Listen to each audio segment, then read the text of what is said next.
he's nice. Okay. It's very misunderstood. Oh, okay. We'll see in the movie how it goes. How about you, Nadine? Ako naman, it's funny kasi lahat ng roles ko, puro sila scholar. Pati ito scholar din siya.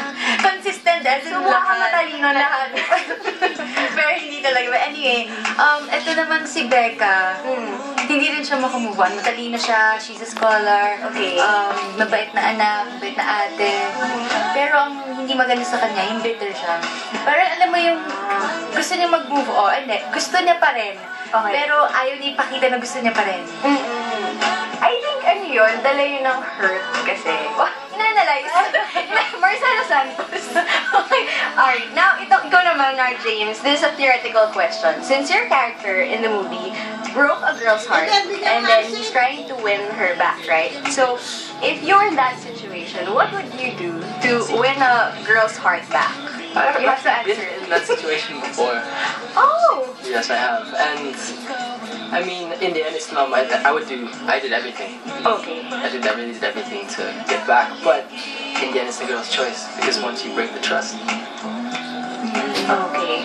So, basically, you're trying to say there's nothing you can do anymore if that's the situation. Once you break the trust, then as the person who broke up or the person who broke the trust, there's nothing you can do. It's up to the person. So, never break the trust of Baby, how about you, Nadine? Your character in the movie had her heart broken, and to help her move on, she wrote stories. Ikaw personally, what would you do to move on from a guy? Try to be happy. Like, I'll hang out with my friends. Parang alam mo yun, do all the things that will make me happy para makalimutan ko. Keep myself busy. Yes. Yun lang naman yun eh. And eventually, makakalimutan mo din. Nangyari na yun sa akin. Oy, ayun. Hashtag hugot. Naloko ako. So, yun. Anyway, so what did you move on? Ice cream, chick flicks, no? No! No, I had friends kasi. I have lots of friends. So, parang sila nilalabas nila ako ganun. So, their company made you better. Oo. Siyempre, hindi lang sina James Reid at Nadine Lustre ang dapat abangan na love team dito sa para sa Hopeless Romantic. It's my first time working with him, but actually, our characters are two different, what do you call it, realities or something. So we don't actually get to meet each other. Kasi yung character nila doon, parang sila yung character sa sinusulat kong story. What can you say about their love team, and why do you think it's so successful? Because they have partnership. Yes. Because like us, they also help each other. You know, and we saw that during our shooting days. Yes, do you have any interesting stories about JD on the set you can share with the viewers? Wala kami masyadong, hindi kami... Wala kaming encounters sa movie, but then nagkasama kami sa isang day, isang shooting day, isang tent.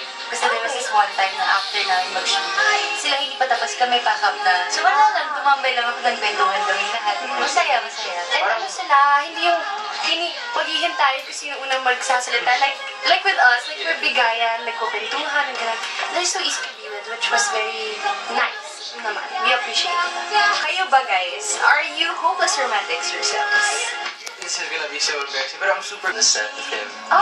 Because he's so funny. But sometimes when he's yelling, you can't tell if he's being serious. As much as possible, gusto ko ako yung life of the party. Ako yung magpapatawa sa kanila.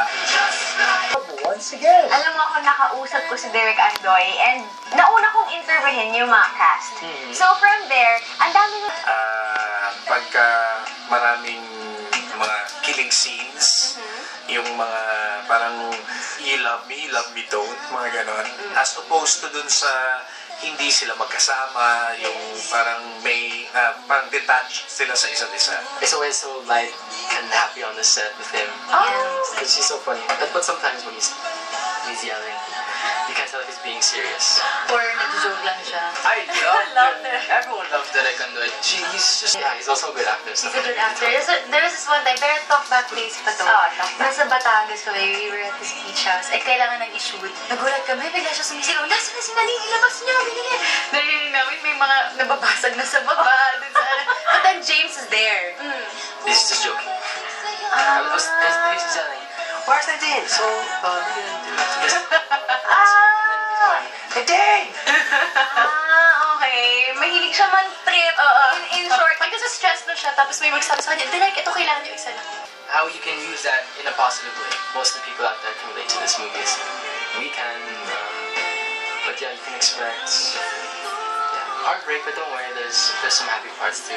And kilig, of course. Yung level ng kilig niya tsaka ng ng kirot.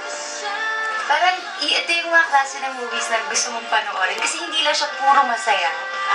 Alam mo yung gusto mo yung may part na iiyak ka, pero hindi yan, parang masaya din. Ma-in-love sa dalawa sa pinaka-aabangang love teams ngayon.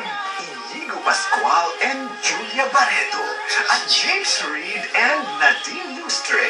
Ito ang kanilang kwento. Ito ang mga kwento para sa Hopeless Romantic. Ito ay